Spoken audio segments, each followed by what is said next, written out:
নমস্কার, দেখছেন কলকাতা টিভি, সঙ্গে রয়েছে অনন্যা। শুরু করছি সংবাদ সারাদিন। পাকিস্তানকে উচিত শিক্ষা দিয়েছে ভারত। টোকিওতে প্রবাসী ভারতীয়দের সভায় বললেন অভিষেক বন্দ্যোপাধ্যায়। ভারতের সর্বদলীয় প্রতিনিধি দলের অন্যতম সদস্য হিসেবে টোকিওতে অভিষেক বন্দ্যোপাধ্যায় কলকাতায় দুর্গাপুজোয় আসতে আমন্ত্রণও জানিয়েছেন প্রবাসীদের। কলকাতায় দুর্গাপুজোতে আসতে আমন্ত্রণ জানিয়েছেন অভিষেক বন্দ্যোপাধ্যায়। টোকিওতে প্রবাসী ভারতীয়দের কাছে অভিষেক বন্দ্যোপাধ্যায় আমন্ত্রণ জানালেন দুর্গাপুজোয় আসার জন্য। ভারতের সর্বদলীয় প্রতিনিধি দলের অন্যতম সদস্য অভিষেক বন্দ্যোপাধ্যায়।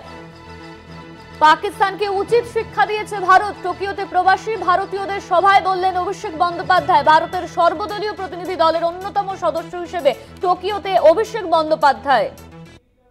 এই নিয়ে আমরা বিস্তারিত কথা বলবো। আমাদের সঙ্গে ফোন লাইনে রয়েছেন আমাদের ডেপুটি এডিটর মৌপিয়া নন্দী। মৌপিয়াদি, পাকিস্তানকে উচিত শিক্ষা দিয়েছে ভারত, টোকিওতে বললেন অভিষেক বন্দ্যোপাধ্যায়। অনন্যা, যে সর্বদলীয় সংসদীয় প্রতিনিধি দল যেটা জাপানে রয়েছে, সেখানে টোকিওতে যে প্রবাসী ভারতীয় তাদের সঙ্গে যখন কথোপকথন হয়, সেখানে যে বক্তব্য রাখেন তৃণমূল সাংসদ অভিষেক বন্দ্যোপাধ্যায়, সেখানে তিনি বলেন যে ভারত মাথা নোয়াবে না, ভারত কোন রকম ভয়ের সামনে নতজানু হবে না। টোকিও থেকে পাকিস্তানকে কড়া বার্তা দেন তৃণমূল সাংসদ অভিষেক বন্দ্যোপাধ্যায়। তিনি বলেন, গোটা বিশ্বের উদ্দেশ্যে তিনি বলেন যে সন্ত্রাসবাদের জঙ্গিরা যদি সন্ত্রাসবাদের পাগল কুকুর হয়, তাহলে তার বুনো প্রশিক্ষক হচ্ছে পাকিস্তান, তাদের বিরুদ্ধে একত্রিত হতে হবে। প্রবাসী ভারতীয়দের তিনি দেশের সবচেয়ে বড় সম্পদ বলে উল্লেখ করেন এবং তিনি বলেন যে আমরা প্রমাণ এনেছি, তথ্য প্রমাণ এনেছি, ছবি এবং ভিডিও ফুটেজ এনেছি।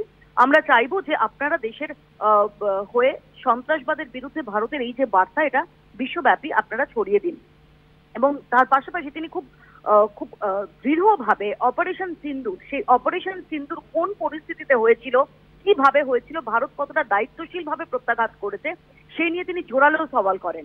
তিনি বলেন যে পহেলগাঁও হামলার 24 ঘন্টার মধ্যেই টিআরএফ নামে একটি সন্ত্রাসবাদী সংগঠন এর দায় স্বীকার করেছিল। টিআরএফ মূলত লস্কর-ই-তৈয়বার একটি ছায়া সংগঠন, এবং লস্কর-ই-তৈয়বা যখন তাকে সন্ত্রাসবাদী দল হিসেবে যখন রাষ্ট্রসংঘ তাকে চিহ্নিত করে, সেই সময় পাকিস্তান খুব চেষ্টা করেছিল যে এই তালিকা থেকে তাকে বাদ দেওয়ার।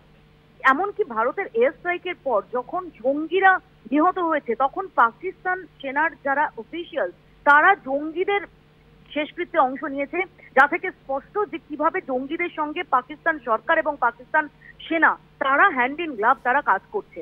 তিনি একই সঙ্গে বলেন যে বিরোধী রাজনৈতিক দলের সদস্য জন ব্রিটাস, সালমান খুরশিদ, তারা বিরোধী রাজনীতি করেন, কিন্তু যখন ভারতের প্রশ্ন আসে তখন গোটা দেশ এক কাট্টা এবং গোটা দেশ কি সঙ্গে একই ভাবে উত্তর দেবে। এবং তিনি বলেন যে ভারত কিভাবে নন এসকালেটরি নেচারে প্রত্যাঘাত করেছে, দায়িত্বশীল প্রত্যাঘাত করেছে, এবং 9টি জঙ্গি ঘাঁটি ভারত ধ্বংস করেছে, একজনও সাধারণ নাগরিক তাদের কোনো ক্ষতি না করে। এবং অভিষেক বন্দ্যোপাধ্যায় আরো বলেন যে পাকিস্তানকে 14 দিন সময় দেওয়া হয়েছিল।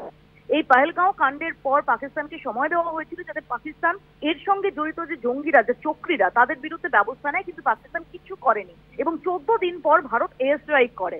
এখানে দাঁড়িয়ে অভিষেক ব্যানার্জি তিনি অত্যন্ত জোরালো ভাবে ভারতের যে অবস্থানটা, সেই অবস্থানটা ক্লিয়ার করেছেন এবং তিনি প্রবাসী ভারতীয়দের কাছে অনুরোধ জানিয়েছেন যে তারাও যেন এই সমস্ত তথ্য প্রমাণ, ইনক্লুডিং ছবি এবং ভিডিও ফুটেজ, সেগুলো তারা যেন তাদের মতো করে প্রচার করেন এবং বিশ্বের দরবারে এই সন্ত্রাসবাদের বিরুদ্ধে এককাট্টা হওয়ার জায়গা, সেখানে ভারত যে রোলটা প্লে করে সেটা নিয়ে যেন তারা প্রচার করেন।